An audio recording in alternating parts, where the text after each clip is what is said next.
अस्सलाम वालेकुम friends and welcome to our channel. दोस्तों 24 फरवरी 1976 को यूरोकेन के गांव केव में एक बच्चा पैदा हुआ। इस बच्चे का नाम यान कुम था।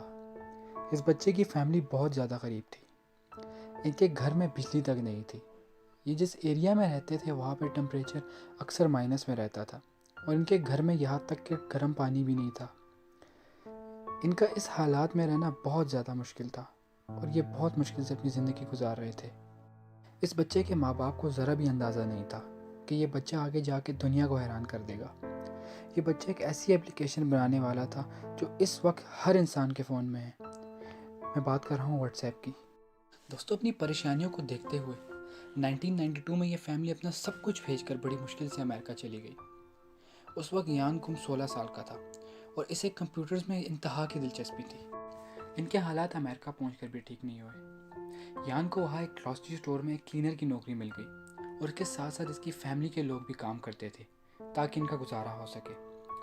अभी सब ठीक ही नहीं हुआ था कि इन पर एक और बड़ी मुसीबत आ गई। यान के फादर की डेथ हो गई और इसकी मदर को कैंसर हो गया। लेकिन यान के पास हालात से लड़ने के अलावा कोई दूसरा रास्ता नहीं था। ये हर वक्त मेहनत करता रहता था और फिर इसने सेंट जॉन एंड यूनिवर्सिटी में एडमिशन लिया। ये कंप्यूटर्स में बहुत ज़्यादा माहिर था और बहुत जल्द इसको याहू में जॉब ऑफर हो गई। हालांकि ये अभी यूनिवर्सिटी में ही पढ़ रहा था। इसने यूनिवर्सिटी छोड़कर याहू में नौकरी करने का फ़ैसला कर लिया। याहू में इसकी मुलाकात ब्रायन एक्टन नाम के एक बंदे से हुई और बहुत जल्द इन दोनों में दोस्ती भी हो गई। 2000 में यान की मदर की भी डेथ हो गई और ये इंसान बिल्कुल अकेला पड़ गया। ये अपना ज़्यादातर वक्त अपने दोस्त ब्रायन एक्टन के साथ गुजारना शुरू हो गया। ये दोनों दोस्त फारिग वक्त में गेम्स खेलते रहते थे और इन्होंने अगले 9 साल याहू में ही नौकरी की और 2007 में दोनों ने याहू की नौकरी छोड़ दी। इन्होंने फैसला किया कि ये अगले 1 साल तक कोई नौकरी नहीं करेंगे और सिर्फ दुनिया घूमेंगे। और 1 साल बाद इन्होंने फेसबुक में नौकरी करने के लिए अप्लाई कर लिया, लेकिन फेसबुक ने इन दोनों को नौकरी देने से इनकार कर दिया। जिस फेसबुक ने इनको नौकरी नहीं दी थी उस फेसबुक को आज इनसे व्हाट्सएप खरीदना पड़ गया था। फेसबुक ने इनसे ये ऐप 19 अरब डॉलर्स की खरीदी थी और उस वक्त ये दोनों दोस्त जॉबलेस थे, लेकिन फिर भी एक आइडिया ने इन दोनों की ज़िंदगी हमेशा के लिए बदल दी।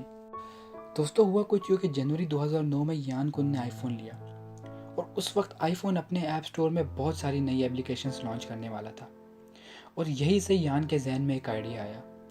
इसने सोचा क्यों ना एक ऐसी एप्लीकेशन बनाई जाए जिसके ज़रिए लोग एक दूसरे से बात कर सकें। इस पर एड्स भी ना चले, फेसबुक की तरह इनको लॉगिन भी ना करना पड़े और लोग आसानी से यूज़ भी कर सकें।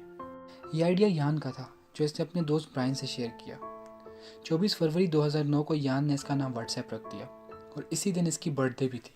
शुरू में व्हाट्सएप क्रैश कर जाया करता था, यहाँ तक कि यान खुद भी इस व्हाट्सएप से मायूस हो चुका था। लेकिन इसके दोस्त ब्रायन एक्टन ने इसका हौसला बुलंद रखा। जिस एप्लीकेशन के शुरू में सिर्फ 400 यूज़र्स हुआ करते थे, उस एप्लीकेशन को दुनिया भर में 50 करोड़ लोग यूज़ करने लगे थे। दोस्तों आप किस्मत देखें, जिस फेसबुक ने इन दोनों दोस्तों को नौकरी पर नहीं रखा था, उसी फेसबुक के मालिक मार्क ज़करबर्ग ने इनसे कांटेक्ट किया और व्हाट्सएप को ख़रीदना चाहा और इन दोनों ने 2014 में फेसबुक को व्हाट्सएप 19 अरब डॉलर्स में बेच दिया। आज व्हाट्सएप को दुनिया में 1.5 अरब लोग यूज़ कर रहे हैं। यूरोकेन के गांव में एक बच्चा जिसके घर में ना बिजली ना ही गर्म पानी हुआ करता था, आज वो अमेरिका के अमीर तरीन लोगों में से एक है। मेहनत, फोकस और एक अच्छा आइडिया इंसान की किस्मत बदल सकता है, ये यान ने हमें सिखाया है। तो दोस्तों ये थी कहानी व्हाट्सएप की। अगर आपको ये वीडियो पसंद आई हो तो इस चैनल को ज़रूर सब्सक्राइब कीजिएगा और साथ मौजूद बेल के आइकन को ज़रूर दबाइएगा ताकि हमारे चैनल से रिलेटेड हर अपडेट आपको मिल सके। और मोस्ट ऑफ ऑल आप मुझे कमेंट बॉक्स में ये ज़रूर बताइएगा कि आपको किन टॉपिक्स पे वीडियो चाहिए ताकि मैं उन टॉपिक्स पे वीडियो बना के आपको एंटरटेन कर सकूँ।